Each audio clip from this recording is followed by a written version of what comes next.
3 years ago on this YouTube channel, we had a series called 1 Year Later. In this series, we would talk about prospects that were drafted 1 year prior, and I mean, it's pretty self-explanatory. We went out there and talked about these guys 1 year after the draft, went over the updates, went over where they were at the date of the draft versus where they had been when we made the videos, and I wanted to go out there and bring this series back because this was such an intriguing look at the prospects in the NHL. I thought it provided us with a great opportunity to just explore their different stories and talk about what went well, what didn't, and of course, these videos got a heck of a lot of views. So because my YouTube channel is kind of itching for content, I wanted to go out there and bring back 1 year later and really dedicate this off-season to making videos about these prospects from last year because, of course, the guys that are not NHL players just yet, but who are still fresh prospect faces, these are the ones that I feel have the most excitement behind them. A lot of the guys drafted in 2023, they're too far away. A lot of the guys drafted in 2017, they're already in the NHL. So what about the limbo, the guys that were drafted in 2022 who are just 1 year removed from that draft? So let's take a look at a guy that I wanted to talk about to start off this series in 2023, and he is not the name that you might expect. No, we're not talking about number 1. We're not talking about the guy who went number 4 who was supposed to go number 1. We're not even talking about number 2. What I wanted to do was talk about the 3rd overall pick in the 2022 NHL Entry Draft and how he's really bolstered himself. Arguably had the best draft plus 1 season out of all of the 2022 prospects. Let's talk today about Arizona Coyotes forward Logan Cooley. Now, Cooley is a small center, 5'10", 181, he's 19 years old, left-handed guy. And when he was taken in the 3rd overall spot in the 2022 draft, a lot of people were kind of psyched out. Not necessarily because Cooley going at number 3 was surprising, but because Logan Cooley went above Shane Wright. And this was seen as a really intriguing decision because Shane Wright had been the projected 1st overall pick the entire year. The Canadiens ended up passing on Wright for Slafkovsky, Nemec went to the Devils 2nd overall because they didn't need another center, and the Arizona Coyotes decided to take their guy Logan Cooley at 3, passing on Wright in the process. If you take a look at the draft rankings, Logan Cooley was ranked 4th by Elite Prospects, 2nd by Future Considerations, 4th by Button, 2nd by McKeens, 3rd by McKenzie. The only guy that was consistently ranked above Logan Cooley was Shane Wright. If you look at Wright and his projection, he was number 1 across the board except for on Bob McKenzie's list, where Juraj Slafkovsky was number 1 instead. Wright, all things considered, was the consensus 1st, and Logan Cooley was in that 2nd, 3rd, 4th overall territory.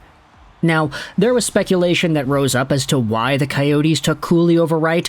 Part of the idea, I feel, is mostly because Shane Wright wasn't really supposed to be available when the Coyotes drafted 3rd. Thus, you could understand that they expended all their resources into scouting Logan Cooley and watching Logan Cooley and viewing him because they didn't really feel it would be worth their time to take Wright.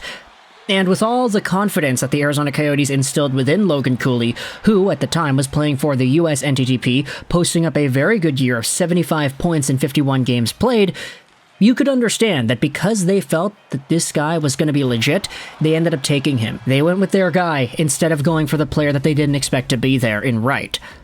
The season after Logan Cooley's NTDP year was one for the ages because playing for the Minnesota Golden Gophers, Logan Cooley was part of the top line in the entire NCAA, the best trio of forwards all placed together. You had Cooley, Matthew Knies, and Jimmy Snuggerud going out there as a dominant top line.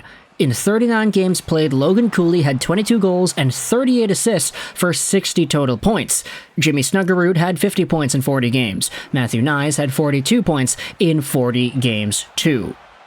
Logan Cooley, all things considered, was one of the top players in the NCAA, and he showed off his skills, he showed off his playmaking, he showed off his elusiveness, his two-way proficiency, just how well he was able to play. And as a result, you had all the scouting reports going out there vindicated. Take a look at what the Elite Prospects Draft Guide in 2022 said about him before he broke into the NCAA. The way Logan Cooley seamlessly blends pass receptions at speed into his first move without breaking stride is almost unfair. Whether it's catching a difficult pass on the backhand, forehand, or inside a crossover, Cooley's making it happen. It's like watching a wide receiver with an unlimited catch radius. Logan Cooley was just a wizard with the puck, and his two-way game was equally strong. In fact, if you go over to this article on the Hockey News, this is what Tony Ferrari wrote about on July 27th regarding that first line. Jimmy Snuggerud, St. Louis Blues prospect, was the finisher and the play connector. Matthew Knies was the puck retriever and the net front menace. But Cooley was the driving force of the line, the straw that stirred the drink. Not to mention, in the World Junior Tournament, Logan Cooley had 14 points in 7 games played. 7 goals, 7 assists. He was second in the entire tournament in points behind, one guy named Connor Bedard. So, understandable to see why he wasn't number 1.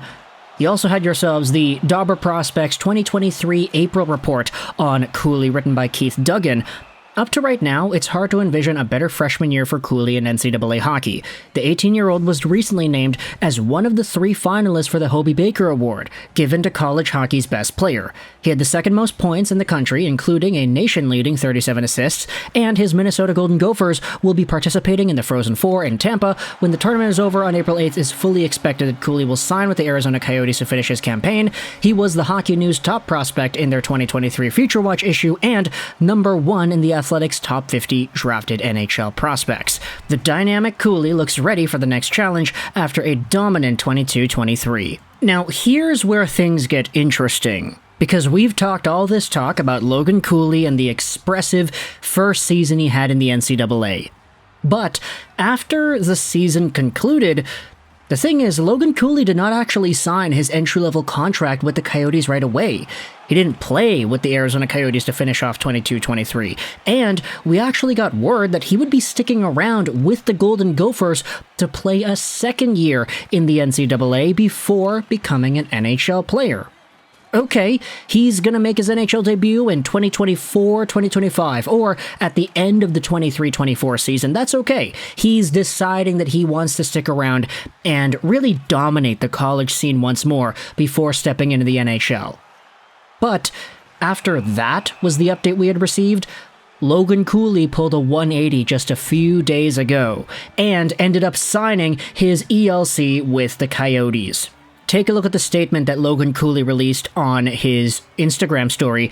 Gopher Nation, in light of me signing my first NHL deal, I wanted to publicly thank Coach Bob Motzko and his staff, all my teammates, and the best fans in college hockey. When I posted about coming back to the Gophers a few months ago, I was fully planning to return for my sophomore season. Over the past few months, I have realized that deep down, I feel ready for the challenge of playing at the highest level in the world, and I want to fulfill my lifelong dream of being an NHL player. The hardest part of coming to this decision was feeling like I was letting people down, but I have to be true to myself and do what's in my heart. I'm so grateful for my time as a Gopher. The support of the U, the fans, and especially my teammates was amazing. The U is a special place. I'll be watching and cheering the boys on as they pursue a national championship this year. Thanks again for the support and understanding as I start my pro career with the Coyotes.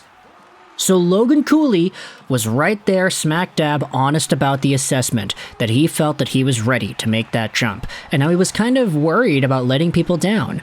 But at the end of the day, he's being true to himself, and he's coming into the NHL as probably the best prospect who's turning into a rookie this year to challenge Connor Bedard for that Calder trophy. I'm not going to go out there and say that Logan Cooley is definitively going to win or even come as the first runner-up spot, but out of all the guys, Adam Fantilli, you've got other defensemen out there, Luke Hughes, Brant Clark, David Jiricek, other players like Matthew Knies, for example. Out of all these guys, you could debate that Logan Cooley has the best chance of being the guy to challenge Bedard. If he plays with Clayton Keller, if he plays as a top center in Arizona, there's no telling what this guy's going to be able to do. And if he goes out there and actually gels well with Keller, then I would not be surprised in the slightest. They both have fantastic hockey minds.